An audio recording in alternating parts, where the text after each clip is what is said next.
할렐루야, 청해교 신용훈 목사입니다. 오늘 성경 말씀 창세기 15장 보겠습니다. 창세기 15장입니다.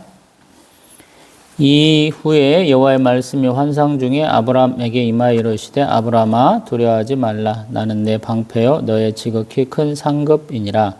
아브람이 이르되 주 여호와여 무엇을 내게 주시려 하나이까? 나는 자식이 없사오니 나의 상속자는 이 다메섹 사람 엘리에셀이니이다.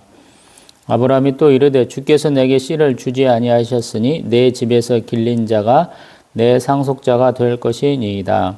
여호와의 말씀이 그에게 임하여 이르시되 그 사람이 내 상속자가 아니라 내 몸에서 날 자가 내 상속자가 되리라 하시고 그를 이끌고 밖으로 나가 이르시되 하늘을 우러러 무뼈를 셀 수 있나 보라. 또 그에게 이르시되 내 자손이 이와 같으리라. 아브람이 여호와를 믿으니 여호와께서 이를 그의 의로 여기시고 또 그에게 이르시되 나는 이 땅을 내게 주어 소유로 삼게 하려고 너를 갈대아인의 우르에서 이끌어낸 여호와니라. 그가 이르되 주 여호와여 내가 이 땅을 소유로 받을 것을 무엇으로 알리이까? 여호와께서 그에게 이르시되 나를 위하여 3년 된 암소와 3년 된 암염소와 3년 된 숫양과 산비둘기와 집비둘기 새끼를 가져올지니라. 아브람이 그 모든 것을 가져다가 그 중간을 쪼개고 그 쪼갠 것을 마주 대하여 놓고 그 새는 쪼개지 아니하였으며 솔개가 그 사체 위에 내릴 때에는 아브람이 쫓았더라. 해 질 때에 아브람에게 깊은 잠이 임하고 큰 흑암과 두려움이 그에게 임하였더니 여호와께서 아브람에게 이르시되 너는 반드시 알라. 내 자손이 이방에서 객이 되어 그들을 섬기겠고 그들은 400년 동안 내 자손을 괴롭히리니 그들이 섬기는 나라를 내가 징벌할지며 그 후에 내 자손이 큰 재물을 이끌고 나오리라. 너는 장수하다가 평안히 조상에게로 돌아가 장사될 것이요 내 자손은 4대 만에 이 땅으로 돌아오리니 이는 아모리 족속의 죄악이 아직 가득 차지 아니함이니라 하시더니 해가 져서 어두울 때 연기 나는 화로가 보이며 타는 횃불이 쪼갠 고기 사이로 지나더라. 그날에 여호와께서 아브람과 더불어 언약을 세워 이르시되 내가 이 땅을 애굽 강에서부터 그 큰 강 유브라데까지 내 자손에게 주노니 곧 겐 족속과 그니스 족속과 간몬 족속과 헷 족속과 브리스 족속과 르바 족속과 아모리 족속과 가나안 족속과 기르가스 족속과 여부스 족속의 땅이니라 하셨더라. 아멘. 할렐루야. 아멘. 오늘은 2024년 1월 4일 목요일 7시 5분 전입니다. 지난 겨울보다는 좀 따뜻한데 그래도 좀 싸늘하네요. 오늘 아침에 걸어오는데 영하라서 그런지 비가 내린 데를 이렇게 살짝 얼어가지고 살얼음이 살짝 얼었더라고요. 이번 겨울 잘 지내시기를 소망합니다. 아멘. 창세기 15장은 좀 은혜롭죠.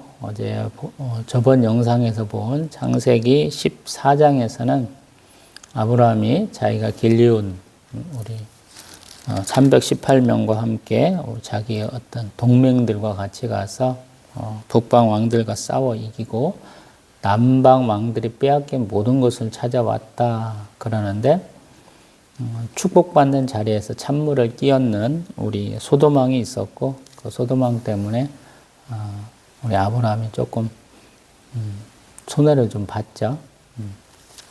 그 내용에 대한 얘기를 연이어서 하는 게 창세기 15장이에요. 하나님이 환상 중에 아브라함에게 임하셨다 그래요.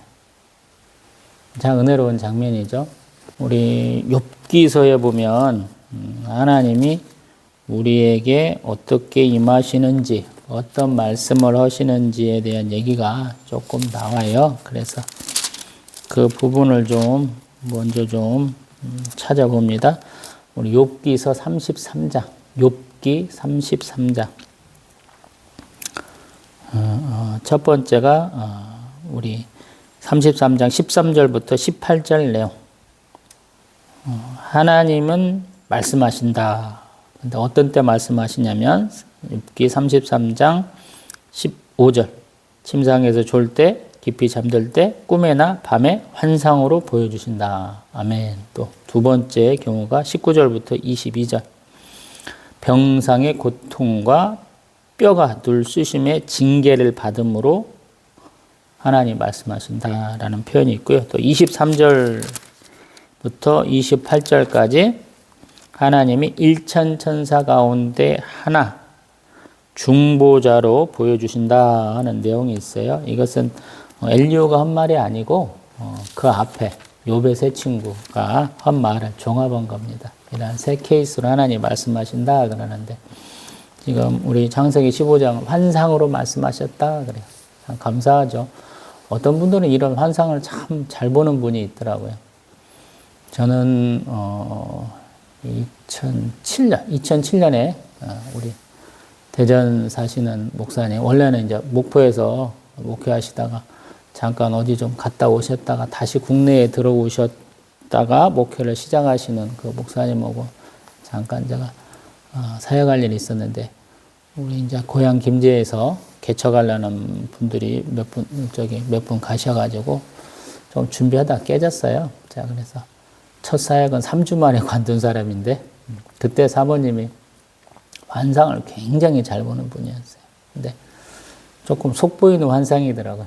제가 아는 집들은 무슨 일인지 알잖아요. 그래서 그때는 아직 뭐 성경 딱 한 번 읽어본 상태라 뭔지 잘 몰랐는데 가만히 보면 꼭 이런 말씀해서 죄송한데 우리 점집에 무당집에 목사 장로 환영 뭐 이런 문구 붙여 있는 거랑 똑같더라고요. 별 의미도 없는 내용을 그렇게 하시더라고요. 가만히 보니까. 참 그래서 환상을 좀 조심해야 돼요. 저도 환상을 한 두세 차례 보긴 봤는데 지나고 보니까 그게 제가 성경을 한 번밖에 못 읽어본 상태에서 많이 오해하고 봤더라고요. 나중에 이제 그 얘기를 제가 더 많이 할 텐데 우리가 일반적으로 생각하고 이해하는 것과 이 성경이 쓰여진 시대에 살았던 사람들의 그 문화라는 것이 달라요. 그래서 그 언어의 해석이 같은 언어인데 의미가 달라지는 경우가 제법 많거든요. 그래서 그러한 오류가 있더라고요. 그래서 환상은 정말 조심해야 되고 그 환상의 해석에 있어서는 정말로 말씀에 비추어서 해야 돼요. 많은 분들이 특히나 우리 여자 성도님들이나 여자 교육자들이 그런 걸 참 많이 얘기하셔요. 근데 제가 항상 그럴 때마다 여자 교육자들이 그럴 때마다 정규 신학교육을 다 받으라고 제가 항상 얘기를 합니다. 왜냐하면 그분들이 내가 영적으로 굉장히 뛰어나 하나님과 이렇게 교제하고 있어 이걸 자랑하시는데 그분들이 단계를 밟아서 쭉 가다 보면 그런 것을 좀 내려놓게 돼요. 우리가 굉장히 영적이다라고 생각하는데 가만히 보면 그 영적이라는 것이 굉장히 유지하기가 힘든 것이더라고요. 왜냐하면 일반인도 볼 수 있는 저같이 뭐 이렇게 아무것도 모르는 사람이 봐도 그건 아니야 하는 것을 그냥 이렇게 자기 스스로의 어떤 것에 도취돼 가지고 판단을 잘 못 하시더라고요. 그래서 드리는 말씀이에요. 우리 모르는 사람이 죄를 범하면 잘못하면 하나님이 그냥 내가 한 번은 봐준다 이렇게 넘어갈 수 있지만 하나님을 굉장히 잘할 수 있는 사람들이 그러면 벌이 굉장히 커요. 그래서 함부로 환상에 대해서 말씀하지 마세요. 제가 드리는 간곡하게 드리는 말씀이에요. 환상을 봤으면 이 환상이 과연 맞는 것이냐를 한번 더 깊숙이 한번 더 오랫동안 기도해 보세요. 저는 항상 그러거든요. 제가 꿨던 환상들 지금 아직도 열심히 바라보고 있어요. 그러면서 이거는 내가 좀 잘못 생각했는가 봐 이런 거예요. 우리 꿈을 갖다가 무의식적으로 만들어내는 것이다 라고 얘기하잖아요. 세상 사람들은. 환상도 사실은 그런 면이 있어요. 그래서 좀 영적으로는 좀 조심스러운 게 환상입니다. 그리고 성경에서는 환상이 굉장히 드물 때가 있었다. 우리 사무엘서 가면 그 얘기 제가 또 할 텐데 그래요. 하나님이 주시는 환상은 굉장히 특별한 거예요.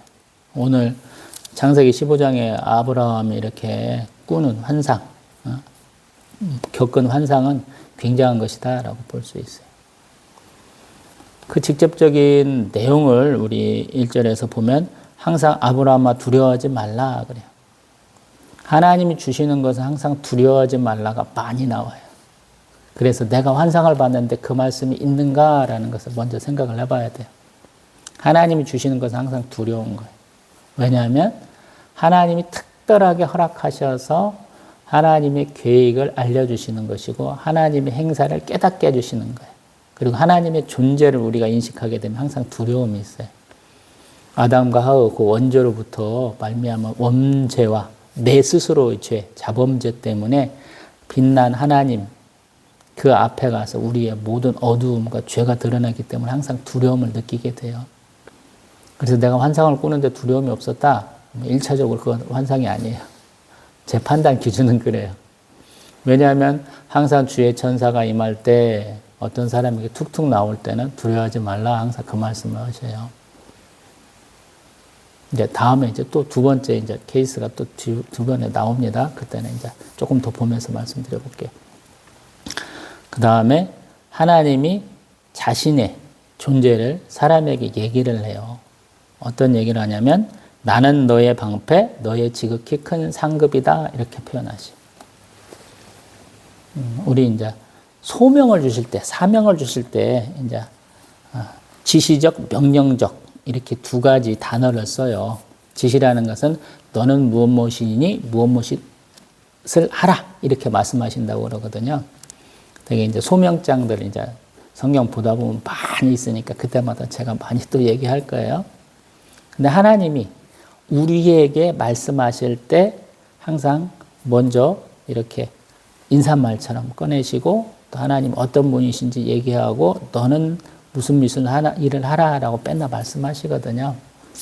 뭐 성경 어디를 봐나 이게 공통적인 형식이에요. 지금 아브라함에게는 그의 상황이 별로 안 좋다라는 거. 왜 안 좋을까 보면 전쟁을 겪었잖아요. 우리 아브라함은 지금 나이가 적어도 제가 한 10년 사이라고 그랬죠. 가나안 땅에 와서 10년 사이다 그랬어요. 그 75세쯤 되면 제가 저번에 그 계보를 얘기하면서 좀 점점 사람의 수명이 줄어들고 또 어떤 환경의 변화가 있다라고 한번 유추를 해봤잖아요. 그러니까 쉽지 않은 경험이었을 거예요.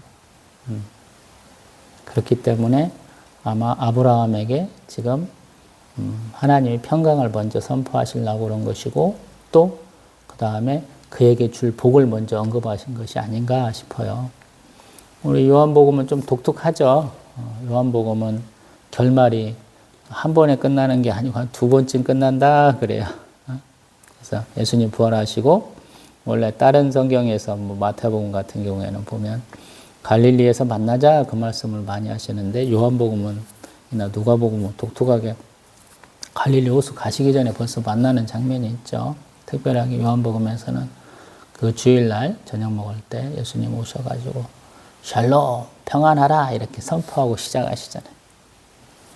되게 하나님을 가까이 하면 항상 이렇게 하나님은 우리에게 임하실 때 항상 우리가 하나님을 평안하게 대하기를 소망하시는 것 같아요. 예수님 부활하시는 장면도 두려워하지 말라 그 말씀으로 시작을 하잖아요.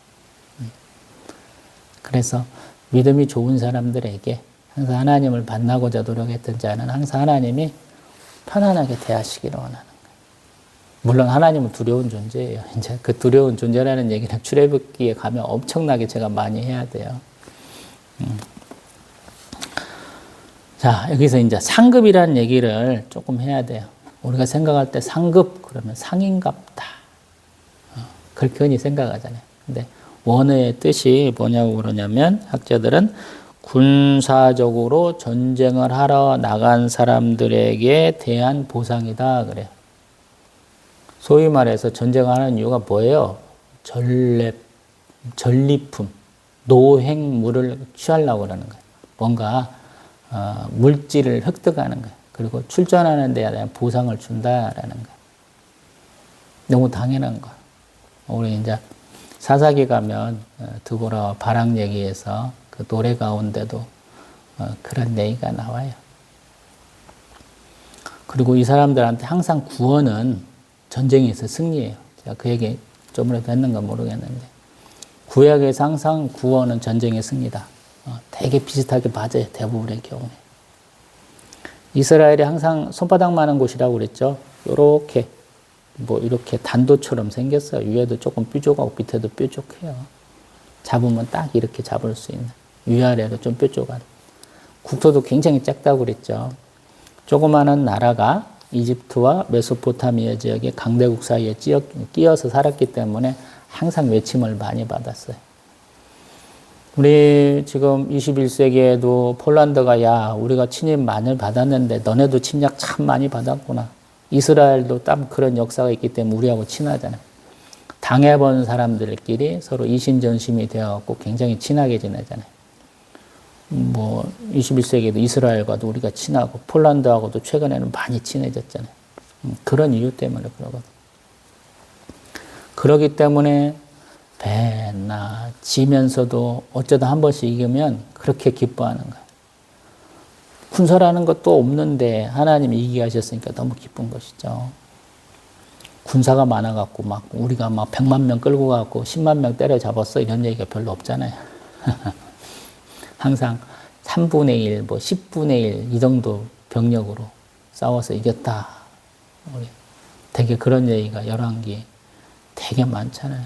우리 사사기부터 쭉 시작하는 것이 전쟁은 여호와께 속한 것이니 우리 다윗 왕의 말처럼 계속 그렇게 승리하는 얘기잖아요. 그래서 이 상급도 굉장히 중요한 거예요. 우리 한국 사람들은 상급 그러면 하나님이 주시는 포상금 이렇게 생각하시는 경우가 있는데 아니에요. 전쟁터에 나간 것에 대한 보상이에요. 이게 일도 안 하고 받는 그 상급이 아니라고요. 많은 분들이 상급을 그냥 하나님이 주시는 선물이야 이걸로 동일하게 여기시는데 땡 절대 아니에요. 상급은 하나님이 선포하시는 그 땅에 가서 싸워서 이겼을 때 주는 거예요. 우리 베트남 전쟁 나가갖고 한국 사람들한테 미국 놈들이 우리 달러로 돈 준 거랑 똑같아요. 피해 대가에 피해 대가. 그런데 우리 아브라함의 대답이 별로 이렇게 뭐랄까 감사한 내용이 아니에요. 왜냐하면 아브라함이 75세에 이 가나안 땅으로 오면서 하나님이 주신 축복이 있잖아요. 땅과 자손의 축복을 받았잖아요. 축복의 통로로서의 어떤 축복을 받았는데 그게 지금 없다고 생각하는 것 같아요. 그래서 2절에 보면 하나님 저에게 무엇을 주시려고 합니까? 저에겐 자식이 없어서 이 다메섹 사람 엘리에셀을 내 상속자로 세워야 돼요. 이런 얘기를 하거든요. 하나님 아니다 그래요. 야 기다려봐. 내가 너에게 네 몸에서 난 자녀를 상속자로 줄 거야 라고 얘기하는 거예요. 그러면서 하나님이 네 자손이 얼마나 많을지 한번 보여줄게. 나와봐. 그러는 거예요. 환상 중에 몽유병 환자처럼 이렇게 따라. 그래서 하늘을 우러러 봐라. 그러는 거예요. 묵별을 봐라. 그래. 묵별. 참 놀랍더라고요. 제가 성지순례 가서 가장 놀란 것은 밤에 나가서 보는 하늘이었어요. 우리 대한민국도 저희 고향 땅에서 보면 가로등이 많이 생기긴 했지만 그래도 그 별 많은 것보다도 더 맑더라고요. 맑은 하늘에 더 별들이 더 많더라고요. 여기도 아마 그런 무별이었을 거예요. 물론 저하고 시간은 몇천 년 차이가 나겠지만 여기서도 무별과도 같은 자손을 주겠다 그래요. 여기서 더 나가서 땅의 티끌과도 같은 바닷가의 모래와 같은 자손을 주시겠다라는 말씀이 쭉쭉쭉 나오죠. 그래서 은혜로워요. 자식 하나도 없어. 하나님이 그렇게 많은 자손을 주겠다라고 말씀하시는 거예요. 근데 이 말씀을 또 아브라함은 믿었다. 감사하죠? 하나님 말씀을 주셨는데 그 말씀을 믿어진다. 그래서 하나님이 이를 그의 의로 여기셨다. 성경에서 이 얘기 되게 많이 하죠. 하나님이 내가 아직 받지도 않았고 받을 가능성이 별로 없는 것을 말씀하셨는데 그것을 내가 믿는다라는 거예요. 그럼 하나님이 그걸 나를 의롭다라는 거예요. 그래서 성경에서 말하는 의가 굉장히 어려워요. 믿음이라는 것이 그래서 어려운 거예요. 제가 기독교에 본격적으로 입문한 지가 거의 한 20년에서 한 2년 좀 빠지나 봐요. 35부터 시작해서 지금 53이 됐으니 그 긴 세월 동안 느끼는 것 중에 하나가 신앙생활은 믿음이 있어야 되겠더라라는 거예요. 근데 신앙생활의 끝이 다시 믿음이더라라는 거예요. 믿음으로 시작해서 믿음으로 끝나요. 뭔 도돌이표더라고요. 신학적으로는 계시의 점진성이라는 표현을 해요. 하나님 뭔가 이걸 보여주셨어. 그래서 열심히 갔더니만 그 앞에 뭐가 또 있어요. 거기 올라갔더니만 그 앞에 또 뭐가 있어. 그것이 계시의 점진성. 점점 나아간다는 뜻이거든요. 믿음도 그렇더라고요. 우리 앞에 조그마한 언덕이 보여요. 그러면 그 언덕을 넘어보면 저 멀리 산이 보여요. 그 산에 올랐더니 산이 또 저쪽에 또 있어. 끝없는 여정이에요. 응? 그것이 끝이 없더라고, 신앙이라는 것이. 근데 믿음이 없더라면 내 앞에 있는 그 목표 지점까지 못 가더라고요. 그냥 주변에서 놀아요. 신앙이 커지질 않아요.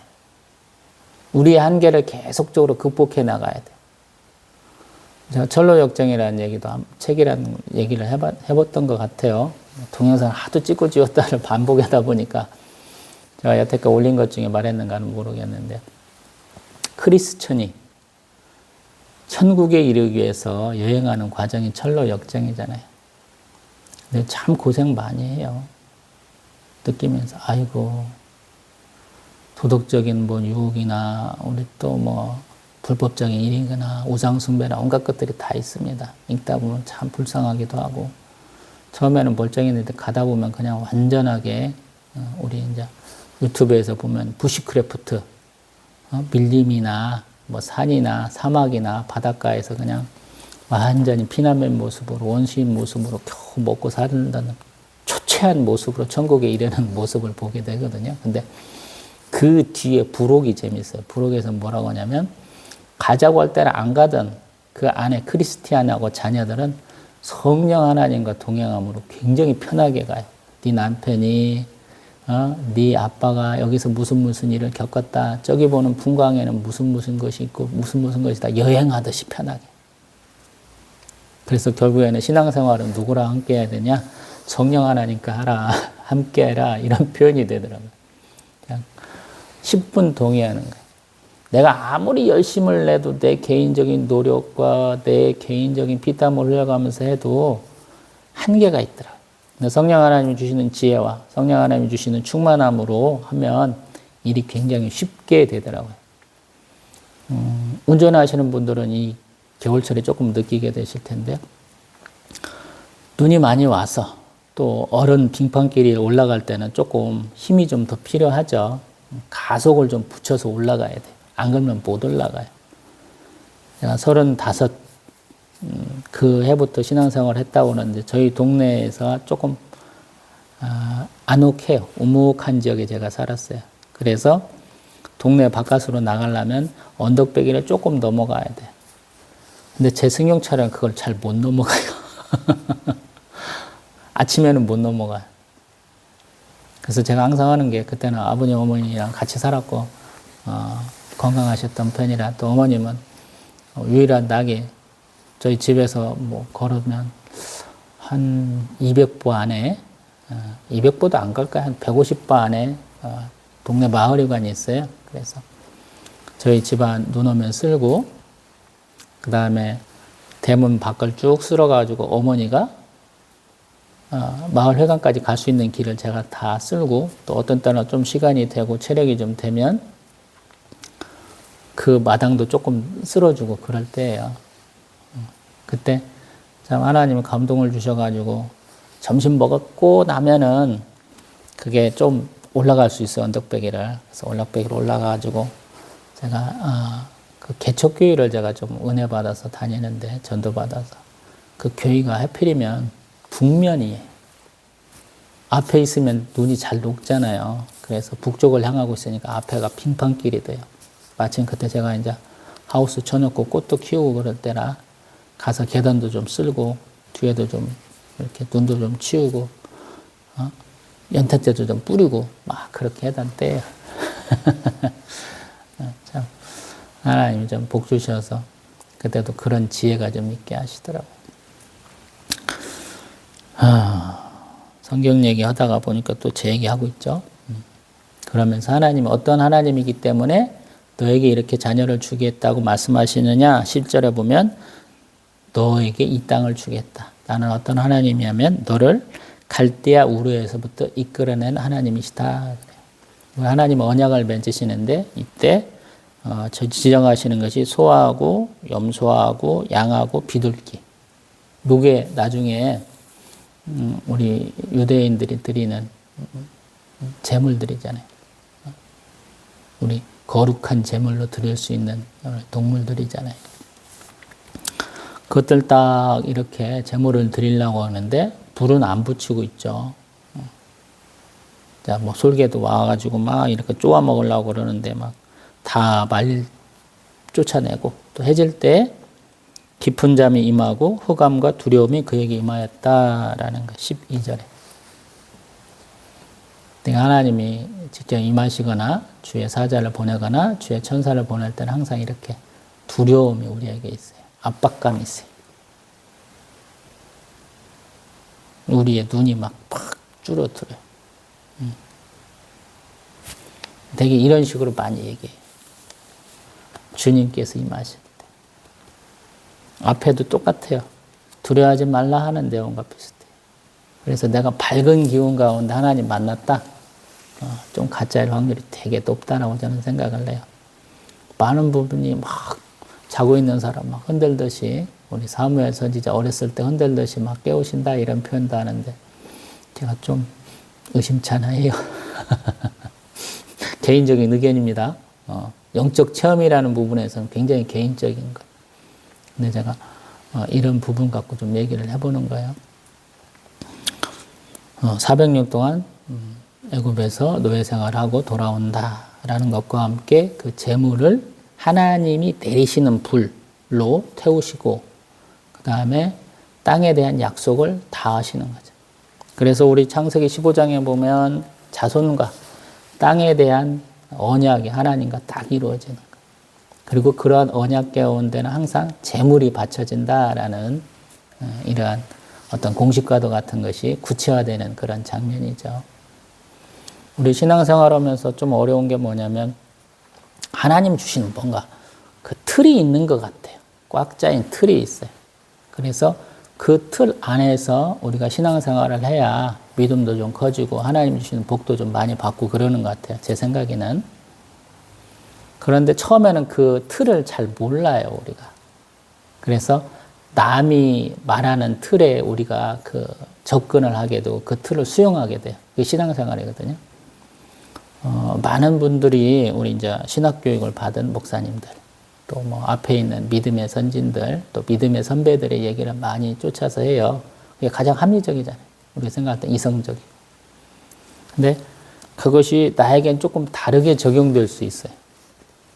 좀 이게 복잡한 문제예요. 왜 보편적이면서도 특수하냐? 이런 거잖아요. 근데 믿음이 굉장히 보편적이면서 특수한 거예요. 하나님이 그 종류대로 피조물들을 창조하셨어요. 그래서 다 같은 걸 요구하시는 게 아니에요. 제가 지난 동영상에도 우리를 1 플러스 1 플러스 1 플러스 이렇게 안 한다고 그랬잖아요. 1111 그렇게 본다고 그랬잖아요. 너는 너, 너는 너, 너는 너라고 본다고 그랬잖아요. 그래서 신앙의 틀이 조금 달라요. 굉장히 보편적인 것 같으면서도 굉장히 특수해요. 그걸 좀 이해를 해야 돼요. 그래서 어떤 분들은 남들이 하는 대로 따라가면 복 받는 줄 알아요. 남들 하는 만큼 하면 된다. 뭐 기도, 찬송, 말씀, 예배, 뭐 봉사, 전도, 선교 뭐 이런 것들 남들 하는 만큼 하는데 나는 왜 복 못 받지? 이런 분들이 계실 수 있어요. 근데 그거는 자신에게 하나님이 특수하게 주신 달란트나 이런 것을 활용하지 못하는 면이 있다라고 한번 반성해 봐야 돼요. 되게 보편적이라는 것은 뭐냐면 아주 뛰어난 사람과 아주 못한 사람의 그 중간쯤 가는 거예요. 하나님이 요구하시는 것은 나에게 아주 특별한 달란트와 특별한 우리 감동을 주셔서 뭔가 하라는 때가 있거든요.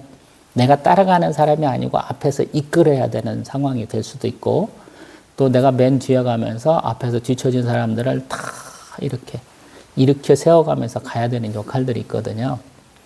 근데 그걸 잘 몰라요. 많은 분들이. 이만큼 했어. 그래. 제가 언젠가 한번 말씀드린 것 같은데, 내 월급이 막 올랐어. 근데 11조가 맨날 똑같아. 나 10만 원만 할래. 그러면서 그걸 11조로 내는 거야. 11조 아니죠. 감사헌금이지. 11조를 못 내고 있는 거잖아요. 단적인 예라 그래요. 물질 얘기는 잘 안 하려고 그러는데 제가 뭐 물질로 드리는 게 없잖아요. 제가 뭐 가서 뭐 일하기를 합니까? 뭘 하기를 합니까? 이제 그래서 그 문제를 한번 얘기를 해보는 것이고요. 그러다 보니까 생각나는 게 있어요. 제가 우리 벽산 아파트 앞에 살아요. 실옥동 벽산 아파트 앞에 우리 교회가 있는데, 아산. 그 아파트 주민이 언제 한번 오셨어요. 그래서 자기 얘기를 해주는데 그분이 이제 뭔 얘기를 하냐면 자기가 서울에서 살다가 남편 따라서 내려왔다는 거예요. 근데 교회는 자기가 서울로 계속 다녔다는 거예요. 원래 다니던 교회로. 근데 자기의 어떤 믿음의 실체라고 해주시는 얘기가 뭐냐면 남편이 안 믿는 사람이어가지고 참 힘들었다. 근데 내가 가는 것까지는 인정을 하는데 내가 쓸 돈을 잘 안 줘. 살림하라고 돈을 잘 안 주셨던 것 같아요. 근데 자기가 원하는 목표 액수가 있었다는 거예요. 내가 그 헌금 액수를 채우기 위해서 굉장히 고생했어. 이 말씀을 하시더라고요.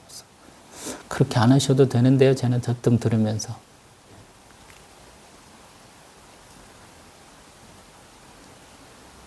그 액수를 채우기 위해서 뭔가 아끼고 뭔가 남편에게 숨기고 막 그랬다는 얘기를 하셔서 제가 그런 거예요. 하나님은 우리가 내는 물질의 액수로 판단하시는 분이 아니에요. 예수님 그러시잖아요. 과부가 헌금함에 드리는 2렙돈 1고드라트가 부자들이 내는 많은 분들보다 더 많이 하나님께 드렸다. 그 말씀 하시잖아요. 신약에 가면. 2렙돈 1고드라트 얼마인지 한번 예를 들어볼게요. 우리 아산에 가면 큐원이라는 우리 밀가루 만드는 공장이 저쪽 끝에 있어요. 둔포에. 그 큐원은 밀가루 한 봉다리 이렇게 1,000원인가 그래요. 그 밀가루 한 봉다리 살 수 있는 돈이 아닐까 제가 한 고들한테는 그렇게 여겨요. 근데 가난한 과부한테는 그게 하루치 양식이에요. 하루를 살 수 있는 돈이다라는 거예요. 남들에 비하면 엄청나게 적죠. 근데 예수님은 귀하게 보셨다라는 거예요. 제가 그래서 뭐 전 직장이 없으니까 쫄쫄 굶으면서 이렇게 하고 있다 그랬잖아요. 저는 2024년이라 새롭게 마련했어요. 이름도 없고요. 그냥 저 혼자 쓰는 거라 2024년 딱 쓰고 이제 매주 주일날 이제 얼마 드렸는가 그래요. 되게 제가 지금은 대예배 빼고는 9번쯤 드리는 것 같아요. 한때는 뭐 11번까지 드렸는데 지금 토요일 새벽 예배하고 주일 일부를 제가 뺐어요. 몸이 너무 안 좋으니까 하루는 쉬어야 되겠더라고요. 그래서 토요일 새벽 예배 뺐고요. 주일 일부는 예배 드리자고 또 그리겠다고 하신 양반은 한 번도 예배 안 드리고 또 2번인가 성도님들하고 드려보고 저만 몇 년을 드렸기 때문에 또 주일날 그거 드리니라고 제가 9시 이렇게 뭐 10시까지 기다렸다가 하는 게 좀 그렇게 은혜롭지 않더라고요. 그래서 한 2년쯤 전에 없앴습니다. 하나님께 처음에는 꼭 예배 드릴게요 그랬는데 그거 못하면서 하나님 너무 죄송하더라고요. 예배 때마다 1,000원씩 드리죠. 왜냐하면 하나님 은혜를 너무 쉽게 보내기는 싫더라고요. 항상 감사하고 예배는 항상 권리이자 의무다 제가 그렇게 표현하거든요. 의무적으로 드리는 예배보다는 하나님의 축복을 받을 수 있는 권리예요. 제가 딴 생각하고 있으면 뭐 기도할 때, 찬송할 때, 말씀 증거할 때 하나님이 말씀하시거든요. 그건 아니지. 너무 비통해하지 마. 또 너무 자랑하지 마. 뭐 온갖 얘기 다 해주시거든요.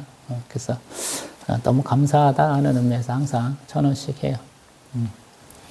1,000원짜리를 매번 바꿀 수는 없으니까 봉투를 따로 마련해가지고 거기다 빳빳한 1,000원짜리 넣고 지금 몇 년째 계속 돌려쓰기 하고 있어요. 통합해서 낼 때는 10,000원짜리로 내면 되잖아요. 이 얘기 왜 하냐면 우리 나기쁜 권사님이 한 달치 해주셨다고 그랬죠. 고모님 돌아가시고 또 고모부 돌아가실 때 해주신 헌금이 다 합치니까 100만 원이. 근데 얼마나 빳빳한 돈으로 해주셨는지 모르겠더라고요. 그래서 그 생각이 나는 거야. 예전에 보았던 우리 익산에서 사역할 때 장로님 이렇게 성경 보면 빳빳한 1,000원짜리가 있더라고요. 왜냐하면 헌금할 때 그 1,000원짜리 꺼내서 급하게 주머니에 뭐 지갑도 안 갖고 올 수 있잖아요. 그때를 대비해서 넣으신 것 같더라고요.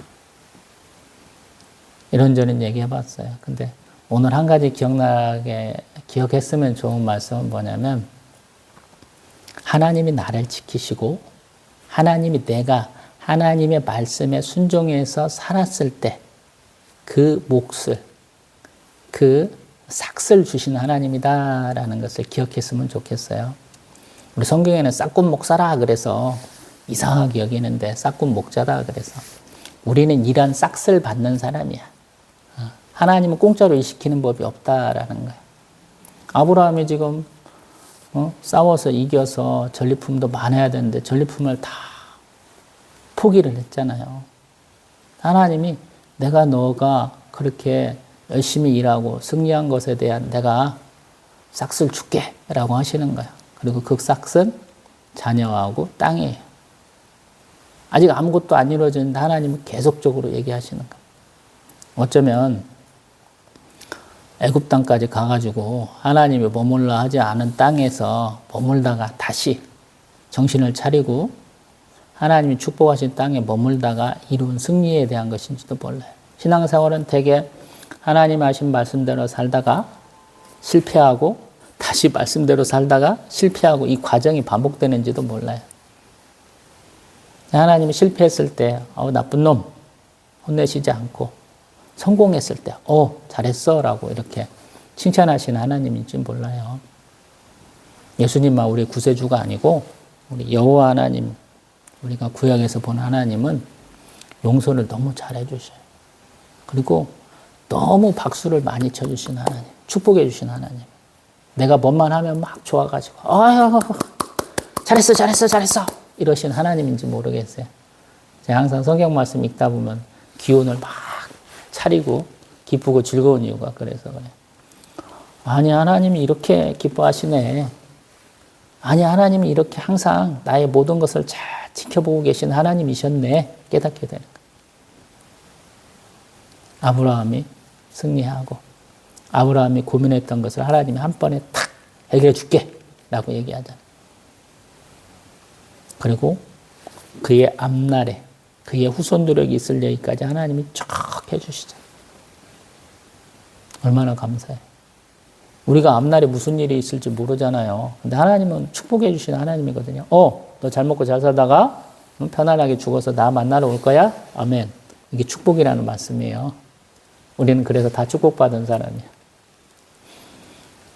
구원의 확신이 있잖아요. 하나님 만나러 갈 것이다는 우리가 확고한 믿음을 갖고 있잖아요. 그럼 축복받은 거예요. 그래서 나이 먹어서 불안해하는 것은 신앙생활 잘 못한 겁니다 라고 제가 얘기할 때도 있어요. 근데 가만히 보세요. 하나님이 여태까지 돌보셨는데 얼마 남지 않은 시간까지 하나님 모른 채 하시겠어요? 하나님이 내 인생 90%, 80%, 70%, 60% 함께 하셨어요. 그럼 나머지도 당연한 거 아니에요? 하나님 일관성 있는 하나님이시거든요. 그래서 하나님이 좋은 거예요. 미쁘신 하나님이 그렇다는 거예요. 처음과 끝이 같아요. 불변하신 하나님의 우리하고 비공유적 속성 때문에 하나님이 한번 축복하시면 끝까지 가는 경우가 참 많아요. 그래서 그것을 오해하고 범죄하면 안 된다라고 제가 또 얘기해 보잖아요. 구원파들 제가 비판을 해보지 않습니까? 우리가 아브라함처럼 시시때때로 하나님이 주시는 시험과 내가 세상에서 살면서 겪는 그 고난과 역경을 이겨낸다면 하나님이 축복하신 것을 계속적으로 인정하시고 더 큰 축복을 하신다. 이렇게 우리가 믿을 수 있는 것이죠. 다음에는 또 들쑥날쑥하거든요. 아브라함이. 우리 아브라함이 하나님이 이렇게 언약까지 맺고 자손 줄 거야 그랬는데 우리 옆에 있는 사라가 안 믿고 애굽 여인하고 결혼시키는 장면 우리 창세기 16장 보겠습니다. 할렐루야.